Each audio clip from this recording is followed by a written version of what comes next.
Hello everyone, it's মিন নূপুর। সবাইকে নমস্কার। আশা করি সবাই ভালো আছেন, আমিও ভালো আছি।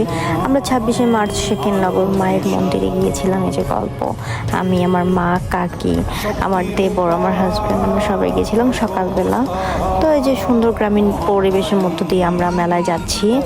তো দেখতে দেখতে মেলায় এসে অনেকটা দূরে নামিয়ে দেয়। আমরা এটা পিছন সাইড দিয়ে গিয়েছি, মানে শ্মশানের পাশ, মানে শ্মশানের মন্দিরের দিক দিয়ে গিয়েছি। এই যে আমার আর কমলের কিছু কিছু ক্লিপ। আমার হাজব্যান্ডের তো দেখলেনি, গল্প হাই হাই হাই দিল, যে ওরা সামনে চলে গেছে। তো মেলায় ঢোকার পর দেখতেই পাচ্ছেন অনেক ভিড়।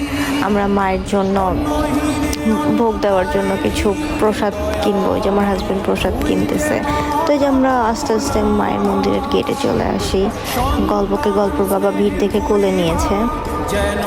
তো অনেকটাই ভিড় ছিল, তো দেখে নেন।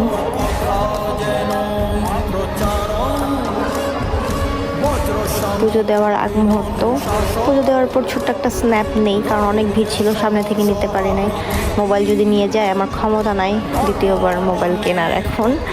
আর এই যে আমি বাইরে আসার পরে, তো বাসা আসার সময় গল্পর বাবা গল্পকে দেখবেন কাঁধে নিয়ে নিছে।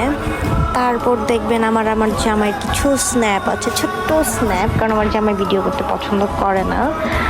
তারপর দেখবেন আমি ব্রিজে এসে একটু ঢং করতেছিলাম। যাই হোক, তখন হয়তো আমি টাইমিং করতে পারবো না, কারণ ভয়েসটা আমি পরে দিচ্ছি, তখন তো বলে টলের কিছু নেই নাই। এই তো আশা করি সবাই ভালো থাকবেন, আমার এই ব্লগটি সবার ভালো লাগবে। সবাইকে বেশি বেশি সাপোর্ট করেন প্লিজ। আর সবার সাথে আবার কোনো ব্লগ নিয়ে দেখা হবে